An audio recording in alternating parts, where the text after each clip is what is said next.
सुप्रभात। स्वागत है आप सभी का इस यूट्यूब के एजुकेशन फॉर स्किल चैनल पे। आइए फिर से हम जुड़ते हैं आज पुनः कक्षा 12 की हिंदी विषय को लेकर। जैसा कि मेरा अभी वही प्रकरण चल रहा है नौका विहार, तो सुमित्रा नंदन पंत द्वारा रचित हम नौका विहार के कुछ पंक्तियों पे बात कर रहे थे। आइए अगली पंक्ति मैं फिर से आप लोगों के बीच में लेकर के आया हूँ, तो अब इस पंक्ति को ध्यानपूर्वक देखेंगे। अब पहुंची चपला बीच धार, छिप गया चांदनी का कगार, दो बाहों से दुरस्त तीरधारा का कृश कोमल शरीर, अंतिम आलिंगन करने को अधीर, अति दूर क्षितिज पर बिटप माल, लगती भ्रू रेखा सी अराल, अपलक नभ नील नयन विशाल, माँ के उर पर शिशु का समीप, सोया एक दीप, उर्मिल प्रवाह को कर प्रतीप, वह कौन विहग क्या विकल को उड़ता, हरन निज विरह शोक, छाया की को बिलो। आइए हम शब्दार्थ देखेंगे, इसके बाद व्याख्या की ओर बढ़ेंगे।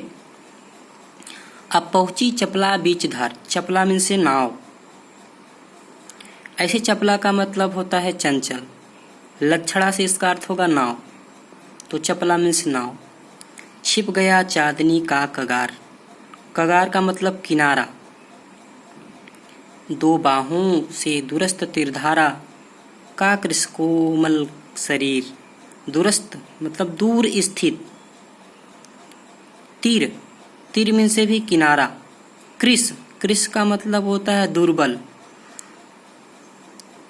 कोमल शरीर, समझ रहे हैं। आलिंगन करने को अधीर, आलिंगन, आलिंगन मतलब प्रेम, अधीर में से व्याकुल। अति दूर क्षितिज पर बिटपमाल, लगती भ्रू रेखा सी अराल, अति दूर क्षितिज पर बिटपमाल, बिटपमाल मतलब पेड़ों का समूह, भ्रू रेखा मतलब भ्रिकुटियों, अराल, अराल में से टेढ़ी, अपलक नभ नील नयन विशाल, नभ में से आकाश,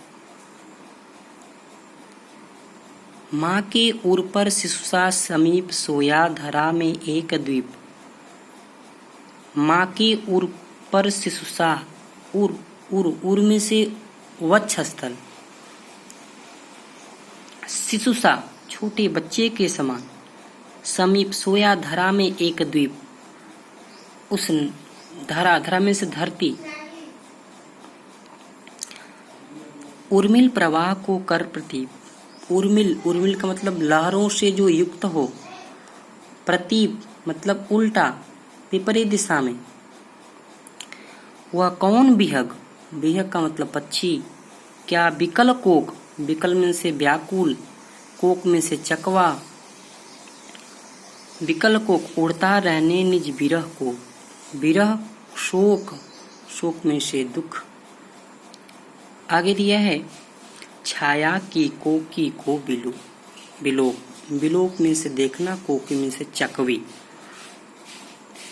तो आइए हम व्याख्या की ओर बढ़ते हैं।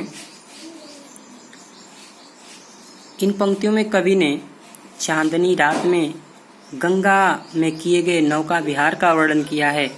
जब चांदनी रात में कवि गंगा में अपनी नौका लेकर के गंगा की धाराओं में प्रवेश करता है, गंगा की धाराओं में वो अपनी नौका चलाने के लिए जाता है, तो किस प्रकार से उसको आनंद आ रहा है, उसी के आनंद का वर्णन किया है। और कहा कि गंगा का जो दोनों किनारा है, दूर से देखने पर कैसे प्रतीत हो रहे थे, कैसे लग रहे थे, दूर दिखाई देने वाले वृक्ष कैसे प्रतीत हो रहे थे, और नदी के धारा में स्थित छोटा सा जो द्वीप है, जिसे हम बोलते हैं टीला, वो टीले वे द्वीप कैसे लग रहे हैं, और दूर से दिखाई पड़ने वाले वृक्ष कैसे प्रतीत हो रहे हैं, टीला कैसा लग रहा है, और दूर से सुनाई देने वाला चकवे का स्वर क्या व्यक्त कर रहा था, इसका मनोरम वर्णन कल्पना के माध्यम से कवि ने किया है। तो आइए हम अब पहुँचते हैं व्याख्या की ओर। अब पहुंची चपला बीच धार, छिप गया चांदनी का कगार, दो बाहों में दुरस्त तीरधारा का केस कोमल शरीर, आलिंगन करने को अधीर। कवि कह रहा है कि जब हमारी नौका गंगा के बीच धारा में पहुंच गई, अतः चांदनी में चमकते हुए कगार छिप गए। गंगा के दोनों किनारे किसी प्रेमी की आतुर बाहें से प्रतीत हो रहे थे, जो अपनी प्रेमिका मतलब गंगा की धारा में दुर्बल शरीर को अपने आलिंगन पास बांधने को अधीर थे। यहाँ कवि ने गंगा की क्षीण धारा की कल्पना किसी नायिका के कोमल एवं दुर्लभ शरीर के रूप में की है। अति दूर क्षितिज पर विटपमाल लगते भ्रू रेखा की अराल अपलक नवनील नयन विशाल, माँ के उर्पर सास समीप सोया धरा में एक द्वीप उर्मिल प्रवाह को कर प्रतीप। दूर क्षितिज पर दिखाई देती पेड़ों की पंक्तियां इस गंगा रूपी नायिका की काली भौहें जैसी तिरछी दिखाई दे रही हैं या टेढ़ी दिखाई दे रही हैं। ऐसा लग रहा था मानो सितारों भरा आकाश अपने तारे रूपी नीले नेत्रों से एकटक गंगा के सौंदर्य को निहार रहा हो। माँ की उर्पर शिष्या समीप सोया धरा में एक द्वीप उर्मिल प्रवाह को कर प्रतीप। अब हम गंगा की धारा में स्थित एक द्वीप के निकट पहुंच गए, जो उस धारा में ऐसा लग रहा था मानो माता के वक्ष पर कोई शिशु सो रहा हो, कोई बच्चा सो रहा हो। गंगा की जो लहरें इस द्वीप से टकराती थी, उनका प्रवाह विपरीत दिशा में मुड़ जाता था। वह कौन विहग क्या विकल कोक उड़ता हरने निज विरह शोक, छाया की कोविलो। तभी हमें एक व्याकुल चकवे की आवाज सुनाई पड़ी, जो अपनी छाया को जल में प्रतिबिंबित देखकर उसे अपनी प्रिया चकवी समझ रहा है। लगता है यह विरह विकल चकवा अपने विरह दुख को दूर करने के लिए उड़ता फिर रहा है। इस तरह से कवि ने कल्पना व्यक्त की है। अगली पंक्ति देखेंगे।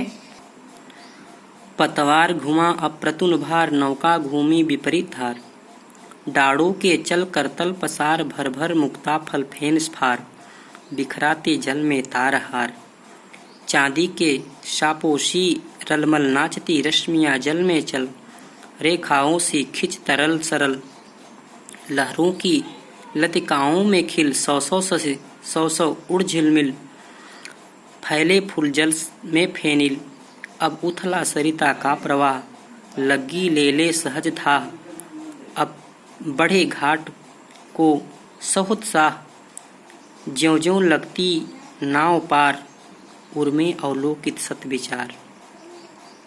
आइए शब्दार्थ देखते हैं। पतवार घुमा अप्रतुल भार। पतवार में जिसमें नाव, जिससे नाव को दिशा दी जाती है, जिसके द्वारा नाव को किसी भी दिशा में घुमाया जा सकता है, वो पतवार। और लिखा है प्रतुन भार। प्रतुन भार का मतलब हल्की। चल का मतलब चंचल। नौका घूमी विपरीत धार। डाड़ों के चल में से चंचल। करतल का मतलब हथेलियां। पसार मतलब हथेलियों को फैला करके। भर भर मुक्ताफल फेन स्फार। मुक्ताफल मतलब मोती। फेन फार मतलब बुलबुले। बिखराते जल में तारहार। चांदी की शापोशी रलमल नाचती रश्मियां जल में चल। रलमल का मतलब चमकना। रश्मियां मतलब किरणें। आगे रेखाओं से खिंच तरल सरल, लहरों की लतिकाओं में खिल। लतिकाओं मतलब लताएं। सौ से मतलब सौ चंद्रमा। उड़ का मतलब तारे। लग्गी आगे दिया है कैसे फूले जल में फेनिल। अब उथला सरिता का प्रवाह लग्गी ले ले सहज था। लग्गी का मतलब बांस। आगे दिया है अब बढ़ी घाट को सहुत्साह। यह लग्गी का मतलब बांस की लग्गियां हैं। बांस की लग्गी जिससे नाव को हम खेते हैं, उसको आगे ले जाते हैं। सहोत्साह मतलब उत्साह पूर्वक या उत्साह के साथ जो जो लगती नाव पार उर्मे अवलोकित सत्य विचार अवलोकित में से प्रकाशित होता है। सत्य विचार मतलब सैकड़ों विचार। इस पंक्ति के माध्यम से कवि ने चांदनी रात में नौका विहार करने के उपरांत अब नाव को विपरीत दिशा में मोड़ दिया गया और विपरीत दिशा में मोड़ करके वापस लौटने लगे। गंगा की लहरों में प्रतिबिंबित चांद तारे कैसे लग रहे थे, उस समय मन में कैसे विचार उत्पन्न हो रहे थे, इसका वर्णन कवि ने इस पंक्तियों के माध्यम से किया है। तो आइए हम देखेंगे। पतवार घुमा अप्रतुन भार नौका घूमी विपरीत धार। अब हमने पतवार की सहायता से नाव को धारा की विपरीत दिशा में मोड़ दिया है और हमारी आगे दिया है नौका घूमी विपरीत धार। हमारी वह हल्की नाव वापस लौटने लगी है। हमने नौका में डाड़ी लगाने आरंभ कर दिए। यहाँ लिखा है नीचे, डाड़ों के चल करतल पसार भर भर मुक्ता फल फेन इस पार। मैंने अपने नौका में डाड़ी लगाने आरंभ कर दिए हैं। डाड़ों के चलने से गंगा के पानी में सफेद बुलबुले उत्पन्न हो रहे हैं। फेनिस्फार मतलब बुलबुला, बुलबुले उत्पन्न हो रहे हैं। इसे देखकर ऐसा लगता था मानो तारों का हार बिखर करके जल में फैल गया है। बिखराते जल में तारहार मतलब तारों का हार बिखर करके जल में फैल गया है। और कैसा हार है? वह मोतियों का हार है। मुक्ता फल मतलब मोतियों का हार है। चांदी के शापों सी रलमल नाचती रश्मियां जल में चल रेखाओं सी खिंच तरल सरल लहरों की लतकाओं में खिल सौ सौ उड़ झुलमिल फैले फूल जल में फेनिल। देखिए, चांदी के शापों सी रलमल नाचती रश्मियां जल में चल। गंगा की छोटी छोटी लहरें चांदी में ऐसी चमकती थी मानो चांदी के शाप जल में तैर रहे हों और उनमें चंद्रमा एवं तारे प्रतिबिंबित हो रहे हों। लिखा है कि रेखाओं रश्मियां जल में चल, रेखाओं से खिंच तरल सरल लहरों की लतकाओं में खिल सौ सौ उड़ झिलमिल। और लगता जैसे मानो गंगा में सैकड़ों चांद तारे झिलमिला रहे हों। अब नदी का प्रवाह कम हो गया है, पानी भी उथला था। अब उथला सरिता का प्रवाह लग्गी लेले सहज था। अब बढ़े घाट को सहोत्साह जो जो लगती नाव पार उर्मे अवलोकित सत विचार। पानी भी उथला था, हाँ, नदी का प्रवाह कम हो गया था। अतः अब बांस की सहायता से नाव को खेते हुए किनारे की ओर आने लगे। जैसे जैसे नाव पार लग रही थी, जो लगती नाव पार जैसे जैसे नौका पार लग रही थी, उर्मे अवलोकित सत विचार हृदय में सैकड़ों विचार उत्पन्न हो रहे थे। यहाँ देखिए, एक लग्गी का मतलब, एक डाड़े का मतलब। जब किसी भी सरिता में जब अत्यधिक जल भर जाता है, तब वहाँ हम डाड़े के माध्यम से अपनी नौका को लेकर के पार करते हैं। और जब पानी कम हो जाता है, तब लग्गी के माध्यम से अपनी नौका को खेते हैं। क्योंकि प्रगाढ़ जल में अत्यधिक जल की गहराइयों तक लग्गी कहीं डूब न जाए, इसकी वजह से हम डाड़े की सहायता लेते हैं। ठीक है, तो इस प्रकार से रहा। अगली पंक्ति देखेंगे। इस धारा साही जग का क्रम शाश्वत, इस जीवन का उद्गम शाश्वत है गति शाश्वत संगम। शाश्वत नभ का नीला विकास, शाश्वत सच का यह रजत हास, शाश्वत लघु लहरों का विलास हे जग जीवन के कर्णधार। चिर में जन्म मरण के आर पार, शाश्वत जीवन नौका विहार। मैं भूल गया अस्तित्व ज्ञान जीवन का यह, शाश्वत प्रणाम करता मुझको अमृत द्वान। आइए शब्दार्थ देखते हैं। इस धारा साही जग का क्रम, शाश्वत इस जीवन का उद्गम। यहाँ जीवन का मतलब जल है और दूसरा ये जिंदगी से है, जल और जिंदगी। शाश्वत है गति शाश्वत संगम। और उद्गम, उद्गम का मतलब होता है उदय या विकास। शाश्वत है गति का, शाश्वत का मतलब सत्य, शाश्वत संगम। अगला है शाश्वत नभ का नीला विकास। नभ, नभ में से आकाश। शाश्वत शशि का यह रजत हास। शशि में से चंद्रमा, रजत हास मतलब चांदनी जैसी हंसी। अगला है शाश्वत लघु लहरों का विकास। हे जग जीवन के कर्णधार, चिर में जन्म मरण के आर पार, शाश्वत जीवन नौका विहार। मैं भूल गया अस्तित्व ज्ञान, जीवन का यह शाश्वत प्रणाम, करता मुझको अमृतदान। अमरत्व मतलब अमरता की भावना। इस पंक्ति में कवि ने नौका विहार की तुलना जीवन से की है तथा गंगा की धारा की तुलना संसार से की है। तो आइए हम देखते हैं। इस धारा सा ही जग का क्रम, शाश्वत इस जीवन का उद्गम। कवि पंत जी कहते हैं कि आज इस नौका विहार ने मेरे सामने कई तथ्यों का उद्घाटन किया है, कई घटनाओं का उद्घाटन किया। मुझे ऐसा लगता है कि संसार का क्रम गंगा की इस धारा के समान है। जैसे इस धारा में जल अपने उद्गम से निरंतर आता है और यह धारा उस जल को लिए हुए निरंतर प्रवाहित होती है और अंततः वह जल सागर में जाकर निरंतर मिलता रहता है।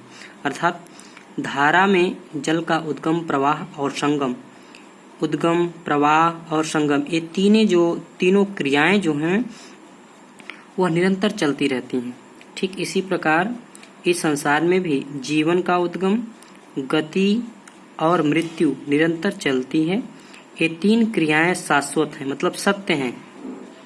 धारा का ये जल निरंतर बदलता रहता है, उसी प्रकार संसार में रहने वाले लोग भी निरंतर बदलते रहते हैं। शाश्वत नभ का नीला विकास, शाश्वत शश का यह रजत हास, शाश्वत लहरों का विलास। आकाश की यह नीलिमा शाश्वत है। यह पहले भी थी, आज भी है और आगे भी रहेगी। शाश्वत शाश्वत शश का यह रजत हास और चंद्रमा की यह चांदनी भी शाश्वत है। और नदी में लहरों की यह क्रीड़ाएं भी शाश्वत है। शाश्वत है गति का शाश्वत संगम, शाश्वत लघु लहरों का विलास। मतलब इस नदी की जो लहरें की क्रीड़ाएं हैं वो भी क्या है, सत्य हैं, शाश्वत हैं। हे जग जीवन के कर्णधार, चिर जन्म मरण के आर पार। संसार के कर्णधार हे ईश्वर, तुम जन्म मरण से परे हो, किंतु इस संसार के प्राणियों का जीवन रूपी नौका विहार तो निरंतर चलता है निरंतर चलता है। शाश्वत जीवन नौका विहार मतलब जन्म मरण से तुम हे ईश्वर, तुम तो जन्म मरण से परे हो, किंतु इस संसार में प्राणियों का जीवन रूपी नौका विहार तो निरंतर चलता है। अर्थात जीवन का क्रम कभी भंग नहीं होता। आज थोड़ी देर के लिए मैं तो अपना अस्तित्व भूल गया, किंतु इस नौका विहार ने मुझे जीवन की शाश्वतता का बोध करा दिया। मैं भूल गया अस्तित्व ज्ञान, जीवन का यह शाश्वत प्रणाम, करता तुझको अमृतत्वान।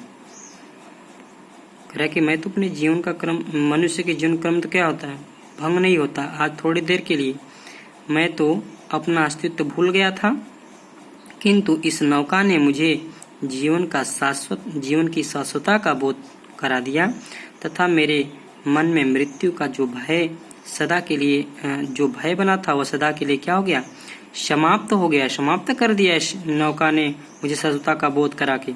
अब मुझे क्या हो गया है, मुझको अमृत दान, इसने मुझे अमरता की भावना प्रदान कर दी। इस प्रकार से पंक्तियां रही हैं। काव्यगत सौंदर्य की बात करें तो इसमें उपमा, मानवीकरण, रूपक अलंकार का समावेश है। खड़ी बोली भाषा, शांत रस और प्रसाद गुण का समावेश है। तो आप इस पंक्तियों को ध्यानपूर्वक पढ़ेंगे। ये पंक्तियां परीक्षा के दृष्टिकोण से अत्यंत महत्वपूर्ण हैं।